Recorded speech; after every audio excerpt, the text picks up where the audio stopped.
Hello everyone, good morning, welcome back to my channel Supriya Saha. তো আজকে date হচ্ছে 24 জানুয়ারি, Friday.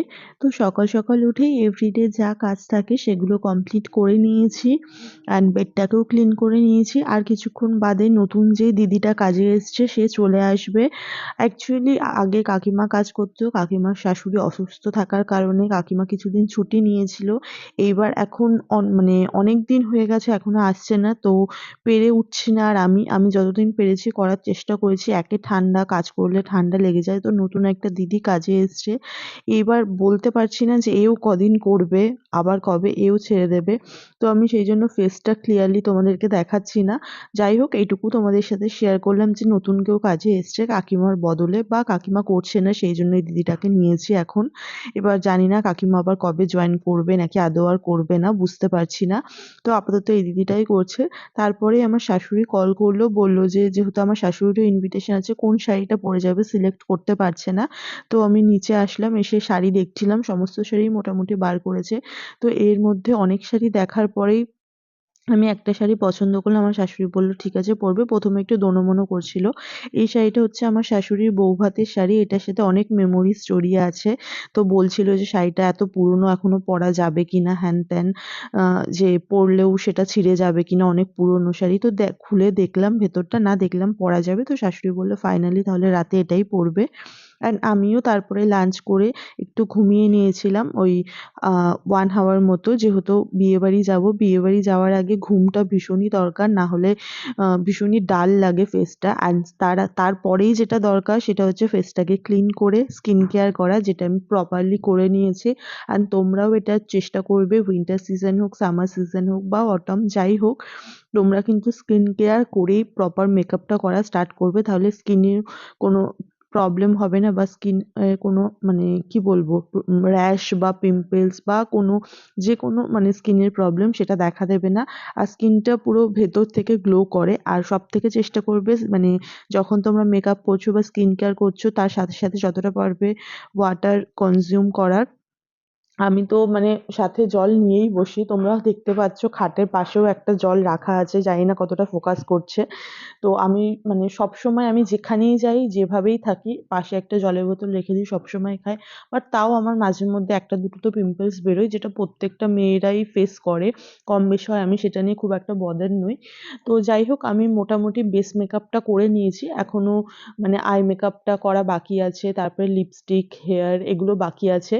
তো লিপস্টিকের শেডটাও এখনো চুজ করতে পারিনি। তো ভাবলাম আগে শাড়িটা পরে নিই, তাহলে সেই মানে বুঝে আ আই মানে আই মেকআপটা অ্যান্ড লিপস্টিকের শেডটাও দেবো। তো ভাবছি লিপটা ড্র করবো, দেন তারপরে কোনো লিপস্টিক শেড ইউজ করবো। দেখছি কোনটা করি। অনেকগুলোই লিপস্টিক আমার কাছে আছে আপাতত। তো যাই হোক, আমি শাড়িটা আজকে পরছি ৮ পৌরে করে। তো এটা আমি ফার্স্ট টাইম এভাবে পরছি। এর আগেও আমি ৮ পৌরে করে, না সরি ভুল বললাম, ফার্স্ট টাইম না। এর আগেও অনেকবার পরেছি। তো মানে এইবার আমি যেটা পরছি সেটা আমি পুরোটাই একা পরছি।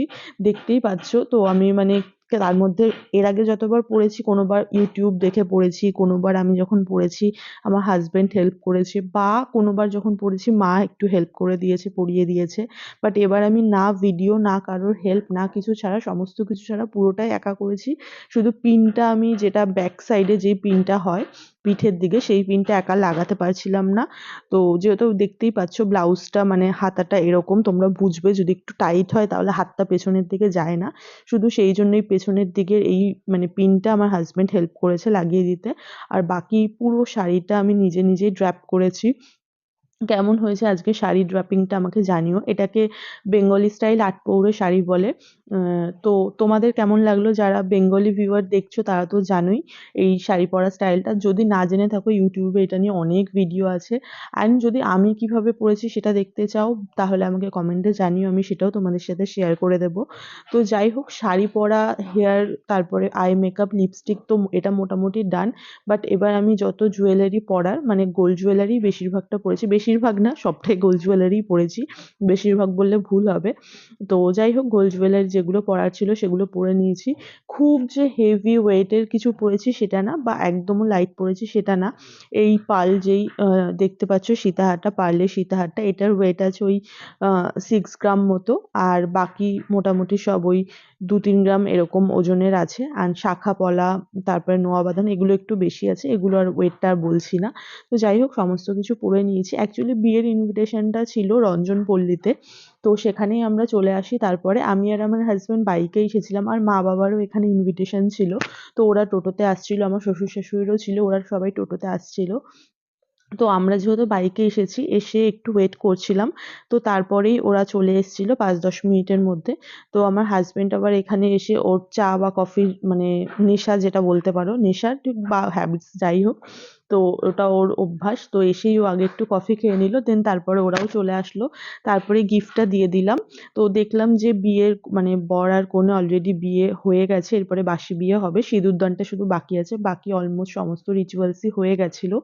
তো তারপরে আমরা কিছুক্ষণ বসেছিলাম, কিছু মার সাথে পিকচার ক্লিক করছিলাম, ভিডিও ক্লিক করছিলাম, আমার হাজব্যান্ডও সবার সাথে কম বেশি কথা বলছিল। দেন তারপরে আমিও ২-৩টে ফুচকা খেলাম, বাট সেটা ক্লিপটা আমার হাজব্যান্ডকে করতে বলেছি, ও করেইনি দেখলাম পরে। তো আমি বললাম ঠিক আছে, ইটস ওকে। তো যাই হোক, তারপরে আরও ওখানে আমাদের মানে বেশিরভাগ রিলেটিভসরাই গেছিলো, তো তাদের সাথে দেখা হয়ে গেছিলো, তাদের সাথে কথা বলছিলাম। দেন তারপরে আমি আর আমার হাজব্যান্ড ডিসাইড করলাম যে এবার খেতে বসে যাই, কারণ ৯:৩০ মতো বাজে। তো আমরা এসেছিলাম ওই ৮টা ১০-১৫ নাগাদ। তো তারপরে কিছুক্ষণ ছিলাম, দেন তারপরে ৯:৩০ নাগাদ খেতে বসে গেলাম। তো তারপরে তোমাদের সাথে আমি মেনু কার্ডটা দেখিয়ে দিলাম যে যা যা ছিল, তো দেখিয়ে দিলাম। অ্যান্ড যার বিয়েতে এসেছি তাদের নামটা এর আগের ব্লগেও বলেছি, মিতা অ্যান্ড অলোক। তো তারপরে আমরা, যেহেতু আমার হাজব্যান্ডের কালকে অফিস আছে, তো তাড়াতাড়ি আবার বাড়ি গিয়ে ঘুমানোর ব্যাপারটা ছিল ওর। আর ও এমনিতেও বলছিল যে আজকে অফিসে ভীষণই চাপ গেছে, তো তাড়াতাড়ি খেয়ে দেয়ে একবারে বাড়ি গিয়ে ঘুমাবো, ওর চোখও জ্বালা করছিল মানে ঘুমে, যেটা হয় ন্যাচারালি। তো যাই হোক, মেনুতে অনেক কিছুই ছিল, তোমাদের দেখিয়ে দিয়েছি, তাও আমি একবার বলে দিই যে চিকেন কাটলেট ছিল, তারপরে কড়াইশুঁটির কচুরি, তারপরে ডাল মাখানি ছিল, তারপরে ভাত, ভেজ ডাল, ঝুরি আলু ভাজা, আর কাতলা মাছও দেখতে পাচ্ছ ছিল। আমি পেটি নিয়েছিলাম, আমি পেটি ছাড়া কাটা বেছে খেতে পারি না, তাও শেষের দিকে একটু হাজব্যান্ডকে তুলে দিয়েছিলাম। অ্যান্ড তাছাড়া ছিল মিক্সড ফ্রাইড রাইস, অ্যান্ড তার সাথে ছিল মাটন কষা। তো আমি কেন জানি না আজকে মাটনটা খেতেই পারিনি, মানে অ্যাকচুয়ালি আগে বাকি জিনিসগুলো খেয়ে নিয়েছিলাম, তো তারপরে আমার পেটই ভরে গেছিলো আর খেতে পারিনি। আর শেষে আমি মিষ্টি এত ভালোবাসি, মিষ্টিটা স্কিপ করে গেছিলাম যেহেতু পেট ভরে গেছিলো। অ্যান্ড শেষে ছিল যেটা থাকে normally, chutney, papad, and kalakand ছিল একটা, মানে ওটা গুড়ের কালাকাঁদ ছিল, আর তাছাড়া ছিল গুড়ের রসগোল্লা, যেটা আমি খেতে পারিনি। অ্যান্ড শেষে আইসক্রিম আর হাজমলা নিয়ে তারপরে বর কনের সিঁদুরদান হয়ে গেছিলো, তো ওদেরকে একটু দেখিয়ে দিলাম তোমাদের সাথে ভিডিওতে ভালো করে কাছ থেকে। দেন তারপরে আমরা বাড়ি চলে আসি, আর এই হচ্ছে আজকের আমার লুকটা। আমি এর আগেও দেখিয়েছিলাম তোমাদের সাথে, বাট তখন কতটা ক্লিয়ারলি তোমরা বুঝতে পেরেছো জানি না। তো বাড়ি এসে আরেকবার দেখিয়ে দিলাম। অ্যান্ড আমার হাজব্যান্ড এখন নিচে বাইক তুলছে, তো কেমন লেগেছে আজকের লুকটা আমাকে জানিও। পুরোটাই আমি নিজে করেছি, hair, makeup, sari draping, eye makeup সমস্তটা। অ্যান্ড এই আজকের লুক, আজকের দিনটা এভাবেই কাটলো। আজকের ব্লগটা কেমন লাগলো জানিও কমেন্টে। যদি আজকের ব্লগের কিছু ভালো লেগে থাকে তো কি করতে হবে তোমরা জানো। Please do like, comment, share and subscribe my YouTube channel Supriya Saha. দেখা হবে খুব শিগগিরই নেক্সট ব্লগে। নেক্সট ব্লগ খুব তাড়াতাড়ি আসছে। Till then stay happy, stay kind and stay খুব খুব খুব পজিটিভ। বাই।